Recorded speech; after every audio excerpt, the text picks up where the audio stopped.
Yes, those two gentlemen are here with us in the studios.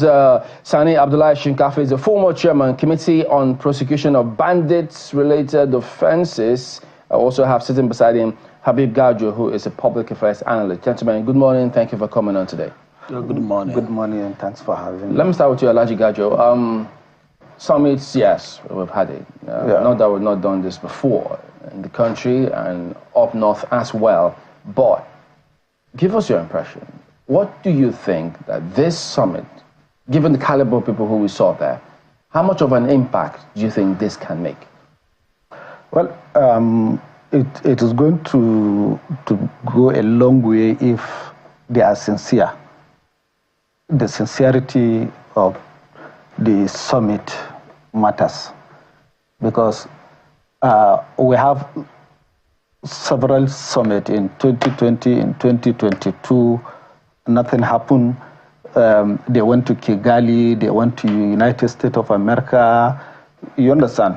All for symposium and seminars and so on and so forth. But nothing comes out of it. And bringing this summit by UNDP, I think the aim is being defeated. And if you notice, most of the governors are not there. It's only 2 governors. The rest are representative. The vice president is there. He spoke well. He spoke positively. The Zamfara state governor spoke positively. I think Zamfara state governor is one of the governors that even hit the nail. You understand? Because this crisis started with communal crisis. You understand? It's not a full-blown terrorism. It's a local violence. You understand? And need to be taken care locally. But due to the inefficiency of the governors who are elected, the politicians who are elected, they capitalize on communal crisis and so on, and created this bandit. When you say that you hope that this will achieve its purpose, the governors, some of them were represented, and did you speak to some persons in that conference when you said you hope that they are sincere? I mean, why did you say that? Yeah, because it is been happening, and some of the governors have said that. Chamberlain, let me give you an example. What happened in Jigawa State? Then the former governor Sule Lamido was a governor.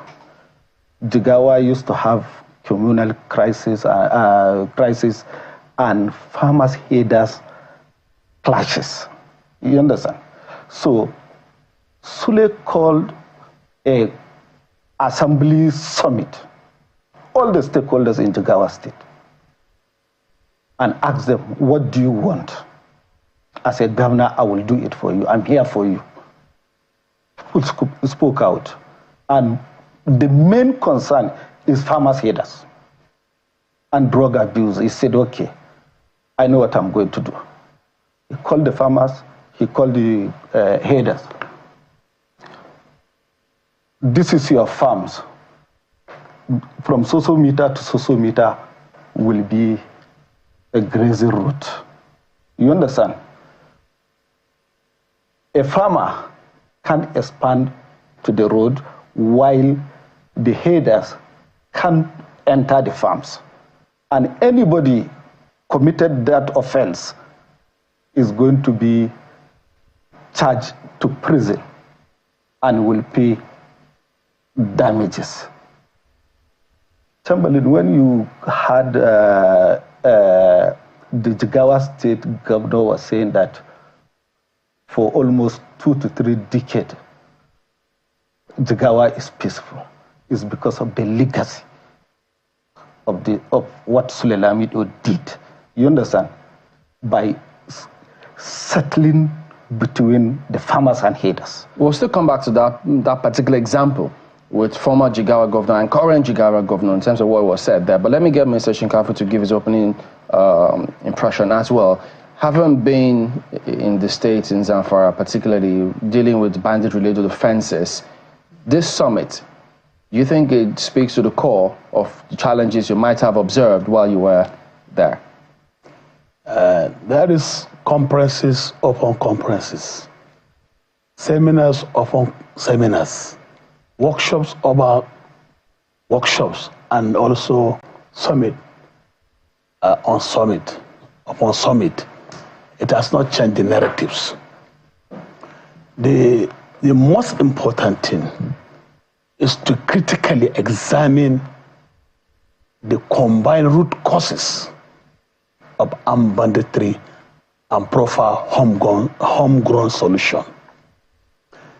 The problem of armed banditry is not for you to be attending summit blowing grammar without implementing the outcome of the summit.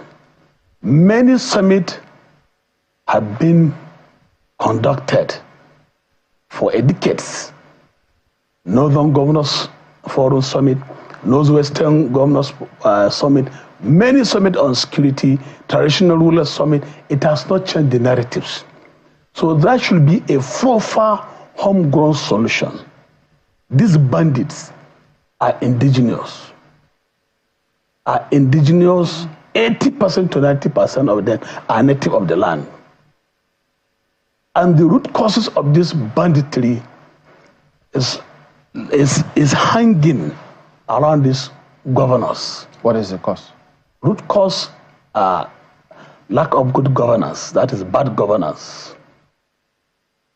Lack of educational development within the region. Neglect of social and economic development by the previous and the present administration.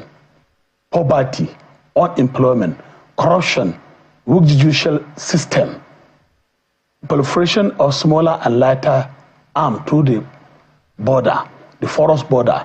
Kebbi State share boundary with Benin Republic and Niger Republic. Sokoto share boundary with the Niger Republic. Zamfara share boundary with the Niger Republic. Katsina share boundary with the Niger Republic. So this porous border, the security around the border are also corrupt. Involvement of the traditional rulers, some unpatriotic security agents, weak judicial system, and bad governance. If I could just jump in, my apologies. When you speak about proliferation of light arms and small weapons, there are images of some of those seizures. I think the latest one being from One Bonded Terminal in Port Harcourt. And there are questions about all of these seizures over time. While you were prosecuting some of these persons and bandits, did you get information, did any of some of those weapons seized by government agencies end up in the hands of bandits? No, it has not. All the seizure we make during the first administration of Bello Muhammad Mattawalle, we send it back to the police armory, including the one which the army retrieved from the bandit during the exchange of fire. They also take it to the armory of the police armory. And when they also some recovery made during the amnesty granted to bandit by Abdulaziz Yari, more than 5,000 then gone rocket launcher, AK-47, AK-49 were destroyed, and it was destroyed in the presence of the security agents. So this arms ammunition doesn't go back or viciously recycle back to the bandit during the tenure of Bello Mattawalle. Well, you know, one of the things that you have said, I mean, you've delved right into the root causes of this, of the current insecurity being experienced in not only in the northeast, but also in the northwest of the country, but particularly in the northwest now, because it looks like it's the new frontier when we're now fighting banditry and bandits. The northeast was about terrorism, Boko Haram, etc., but it does appear that the army has been able to stem that down. What seems intractable is the issue of insecurity in the northwest. And just when you were speaking, what came to my mind was the saying that if you think education is expensive, try ignorance, and this is basically where we are. A lot of people are not educated. A lot of children in the north, even as we speak, we're not even seeking to correct that. So in your estimation, would you say that this issue, this situation has now gone too far for some of the discussions that we're currently having? Have we gone so, because it's now close to 9 years since this issue of banditry started in the northwest of the country. More than 9 years. Yes, well, it's about that's when it began to come to the national domain, and gaining a lot of traction. Zamfara was where it became very noticeable. Would you say that it has gone too far now for some of the solutions that are being proffered? So looking at the geographical landmass of the northwest region, and also the highest number of population density of the northwest, which we have even taken about 30% of the total Nigerian population, northwest. So, and looking at the abandoned land, lack of education, lack of development of these agricultural lands are undeveloped, people are unemployed. There's a lot of poverty. All the industries, especially Kaduna textile, Huntua textile, Zamfara textile, are all not working for more than 2 decades. So these are some of the root cause: unemployment, poverty, and the corruption.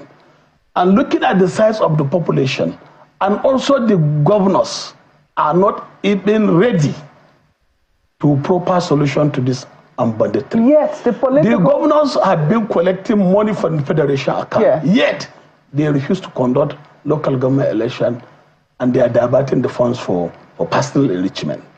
So these are some of the root cause. When the local government are not working, there is no representation in the electoral wards at the grassroots.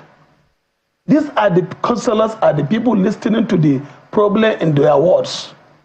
So that is the main problem. And there is no synergy even between the security agencies.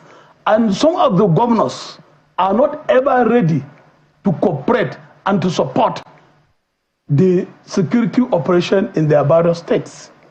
In terms of providing logistics, in terms of supporting them with some operational vehicle.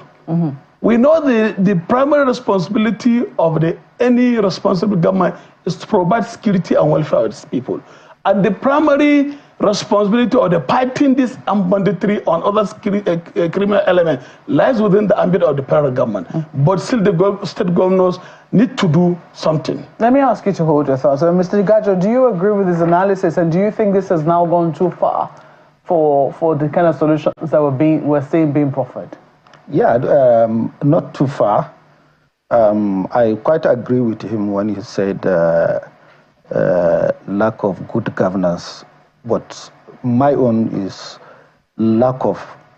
absence of governance. Absence of governance in the sense. There's a total absence. There's total absence. Whether good or bad. There is no presence of governance in any local government in northwestern state. That's the fact. You understand? When you elect them, swear them in, they are gone back to cities. They will be in Kaduna, Abuja, Lagos, and other places. They don't stay in their state. They don't stay in their state. Even the governors spend more days in Abuja more than their state. You understand? You go to a local government, you will drive the whole local government and the villages and hamlet. You will never see a police station or a police outpost or a policeman. Now, secondly, like what the Sultan said, whatever we are going to do, you understand, we should put emphasis on local, homegrown solution. And the way he put it, I don't like the way he put it as insurgency. It's not an insurgency. This is a purely criminality.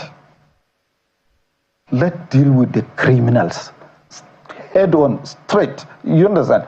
We don't need to call them insurgency. We don't need to call insurgents, terrorists, and we are growing them.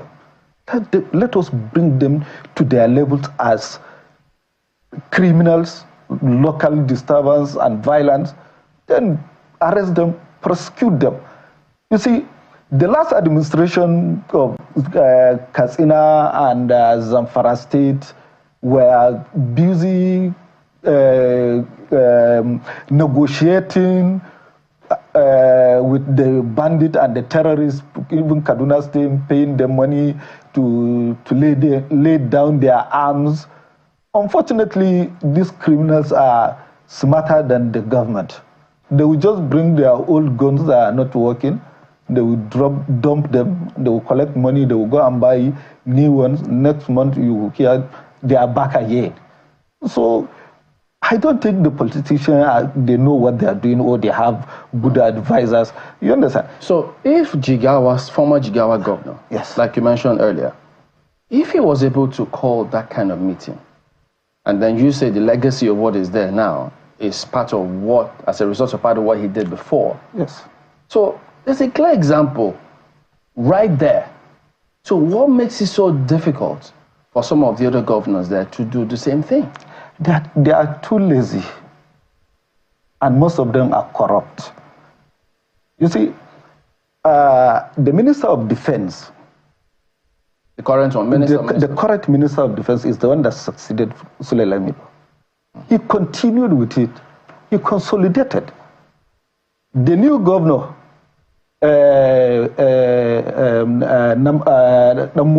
Namadi, you understand, also consolidated on the peace and security of Jigawa State.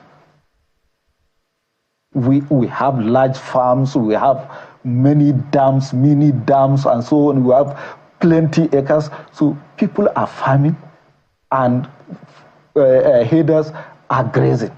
We have big market. We have international market, Megatari, Gujungu, and so on and so forth, Gumal. You know, and we bordered Yobe, Borno, Bauchi, and Gombe State.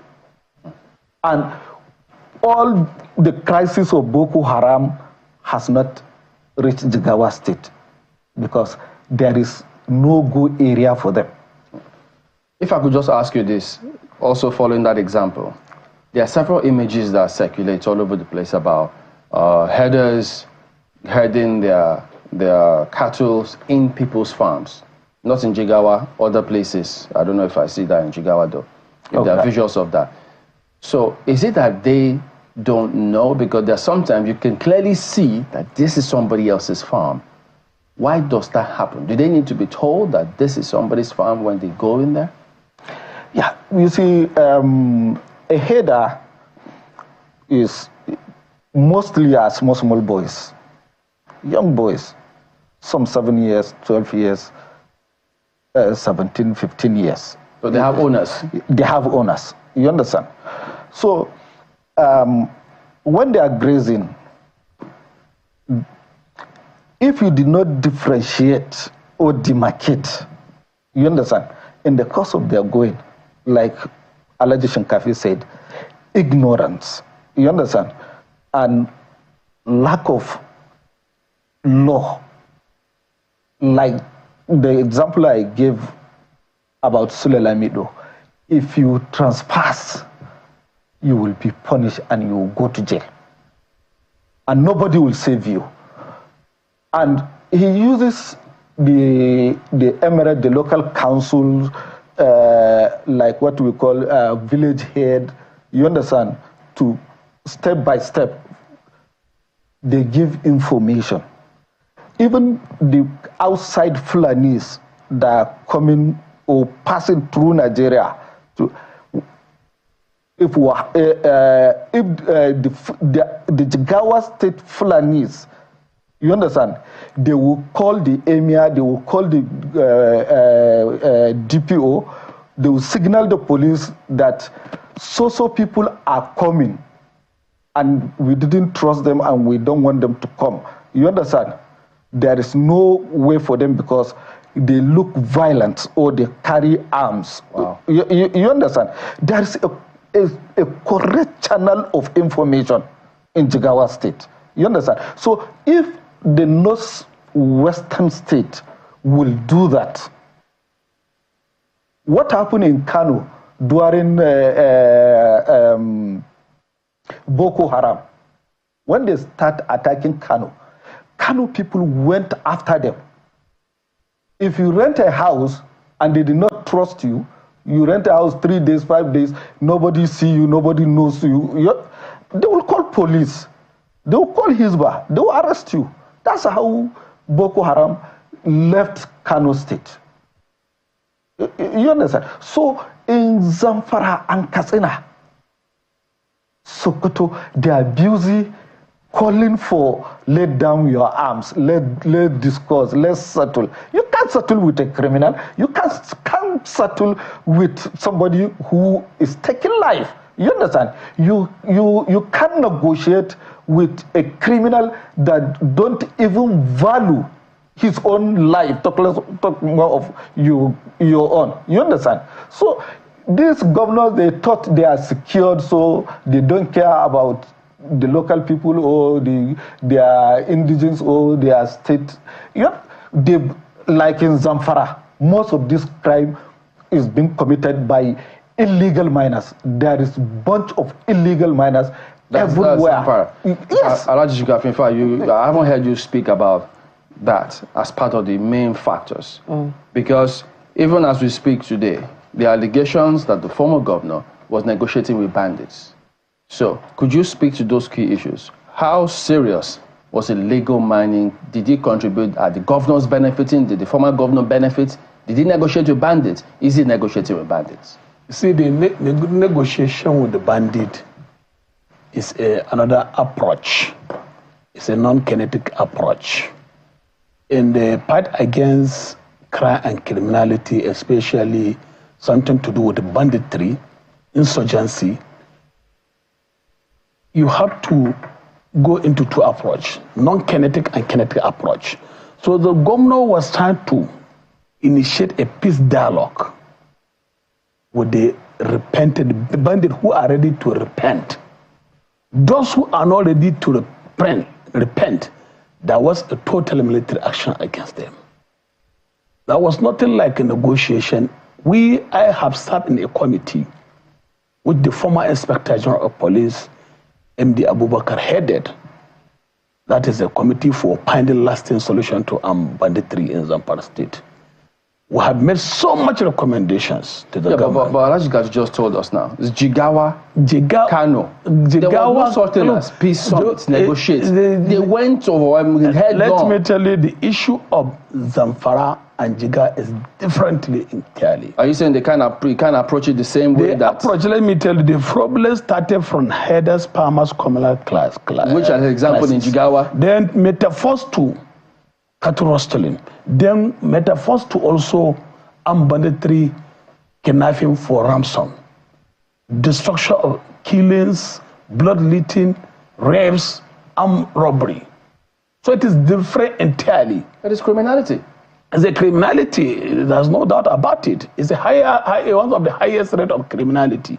But the issue also of illegal mining has collaborations with this banditry. Most of this militarization area, where it has highest deposit of gold, lithium, copper, it is the hideout, or it is the camp of armed bandits. So would you say that complicated the solutions that were being proffered in Zamfara State? It has complicated because there is influence of illegal miners from the neighboring countries like Burkina Faso, Mali, and Niger, and some also Chinese.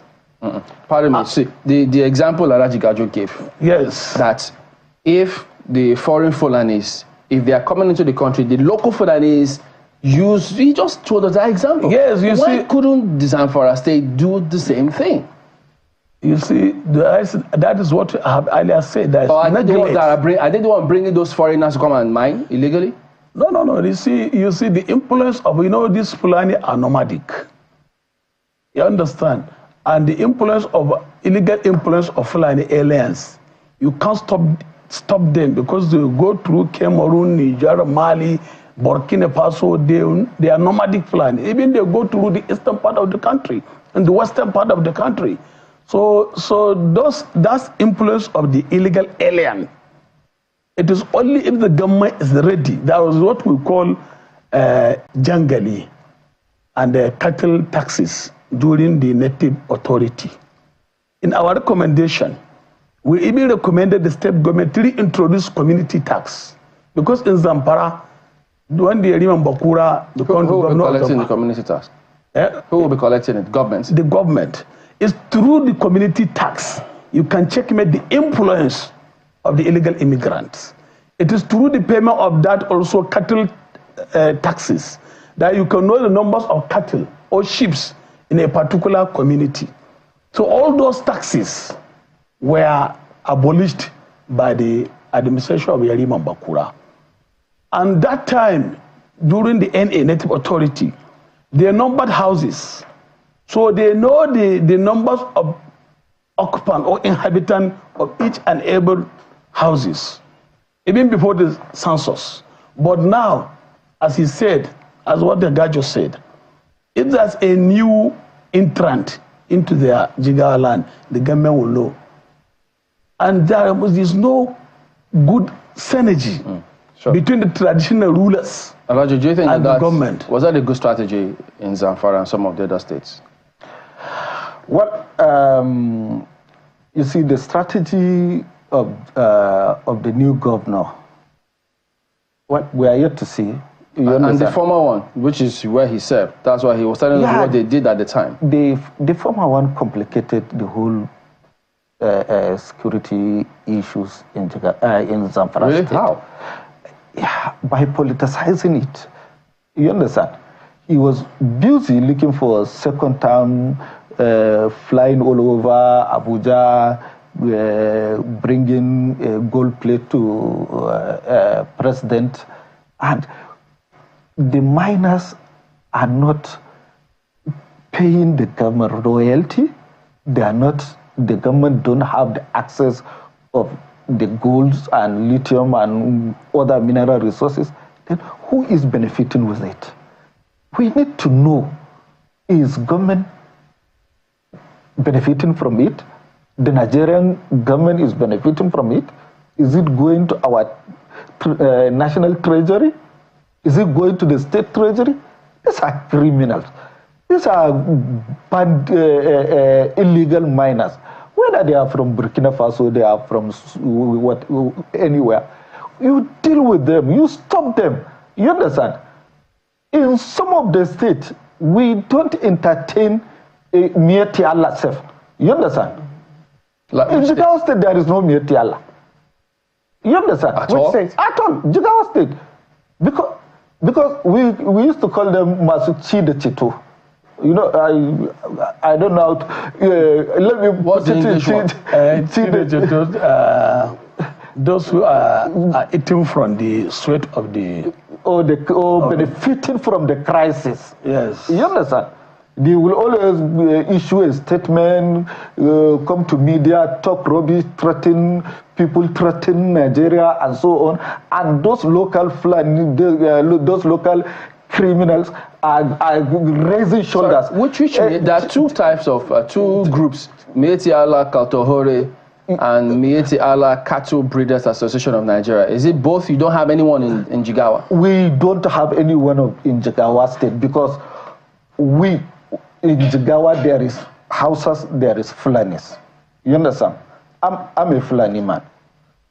When I was a student in Hadija, you understand? During military, I think during Babangida, those foreign headers came and passed and sweep our cattle and sheep. You understand? So my father used his pickup up to Unguru to stop them. and fought them, and they said, if your cattle are there, call them. My father called them, and they came out. He said, next time, don't pass our place. You understand? The people were brought to the emir of Hadija. Then Haruna Maji was the emir of Hadija. They were sanctioned, and they were warned, and they were banned from taking that route. You understand? So now, what the northwestern state governors will do is to stop those criminal headers who are stealing and committing all those crimes. If you see them, you know them. They are bororos and so on. You understand? So, and they don't belong to Nigeria. But Nigeria is the giant of Africa. Our borders are open. And we signed an agreement. There is also an ECOWAS agreement that allows for transhumance. Yes, I'm just wondering how much of that has affected also the security. And can you tell us what you made of the Senate's intervention, the attempted intervention by trying to legislate ranches for the entire country? Yeah, we started with ranches, you understand? But later it was abolished. That is why we have brutally, we call it brutally in Hausa. It means ranches. It means ranch. You understand? In that local government or in that community, everybody will bring his own cattle and sheep and goats. You understand? They will stay there in the morning. They will go and graze. There is abundant land of grazing that is not a farm. You understand? It's a government land that was not allocated to anybody. They are free to graze there. And their route to the river or stream to drink water is also provided. Look, we live a time where a farmer will go and meet a Fulani man. Please, come, I have harvested my crops. Bring your farms to stay in my, bring your cattle to my farm and pay me. You understand? Pay me 30,000, 70,000. It depends on the life of your owner. They will be in the farm grazing, and at the end of the when the rainy season comes, they will go and you have a manual fertilizer. So your if I could just ask you, help us understand this, because the impression people have is that if they first of all ask, why should government spend public funds to do ranching for herders? Because it's different if it was livestock. But if it has to do with farmers, they think, number one, that government shouldn't be spending public funds, particularly for herders, because it's a private business. Yes. And then they also think that if that happens, chances are that if you give that space, they, like you said, the bororos might come in, join, they spread, become a risk to society. That's why some people think, no, this is not a good idea. Yeah, enacting the law is, or implementing the law, because the laws are there. In every state, the laws are there. You understand? They don't want to do it, and the National Assembly want to capitalize on it, the politicians want to capitalize on it and make some noise, create tension and escalate some of the things. You understand? People will start writing, firing back, you understand, criticizing and so on and so forth. So let all the assembly members, both the Senate and House of Representatives, they have a constituencies. Let them go back to their constituencies, sit with their local government chairmen and councillors, you understand, and the community leaders. Let them discuss, how are we going to secure our constituency? We have Fulanis, we have farmers. You understand? We have herders, we have farmers. Come together. How are we going to do this? Your business is your business. Farming is also a business. We need each other. So how are we going to make peace Okay. Peace we're winding down. It's a gold. What would your suggestions be for peace or solutions to this crisis? Well, the solution to this crisis, first and foremost, before I continue, I want to disagree with the comment made by Habib Gajo that the former Governor Mattawalle complicated the armed banditry in the state. It's not true, because the issue of banditry is far back more than 12 years now, and the governor inherited banditry from the past administration of Abdulaziz Yari. So I have to put the record straight. So having said that, the solution to this armed banditry issue of these ranches, already there's National Grazing Reserve Act. More than 20% or 20% of the land mass in the northern region during the late Premier Ahmadu Bello was set aside for grazing reserve, for forest reserve, for cattle route, and the Fulani settlement and palm settlement. Most of these palm lands have been taken away or sold out by some traditional rulers. So the herders find it very difficult to rear their cow in the reserve grazing area. So this issue of ranches is a non-kinetic approach. It will also help the government to minimize the Fulani nomadism, going up and down and causing all this type of, committing all this type of crime. Because they will provide veterinary clinic, grazing area. Who will provide this? The government. The public funds? Well, that is, why should government spend public funds? The responsibility of government is to provide security and welfare of its people. That is section 14, subsection 2 of the Constitution. Yeah, but you're saying they should provide specifics. So for particularly for the funds are made from the government are for the public. The government is to start people. So is government going to provide me if I'm having goats? You know, government has already there's a ranches.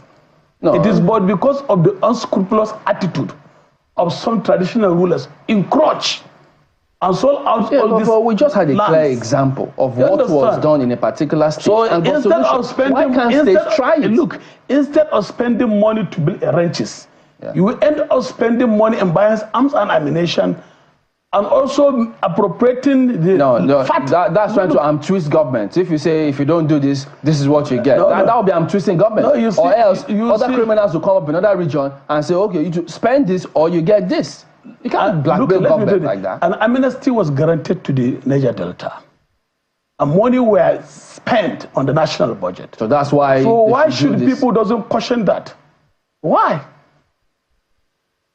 Question which one? Questions the amnesty and also the solution which they were. So is this a deliberate attempt to say, okay, since you did granted amnesty to Niger Delta, then you have to grant amnesty or buy ranches or build ranches for herders? You see, the government has already set aside money. They are coming. So, but are we equating human lives with the pipelines now? The same thing? Human lives? Human lives is more important than five lives. All right. I believe we've already gotten your suggestion and solutions because we had to go. It's already 10. Yeah. But what I've said about the former Zamfara state governor, this is a governor that calling bandit criminals, laying their arms, giving them title, turbaning them, celebrating with them. Okay, so visiting them, even going to their. Gentlemen, we have to thank you. It's a non-kinetic approach. Habib Gajo, public affairs analyst, Sani Abdullah Shigafi. Thank you, gentlemen, for coming on today. Thank you for having us. It's Business Morning on Sunrise Today now with Ini John Mekwa.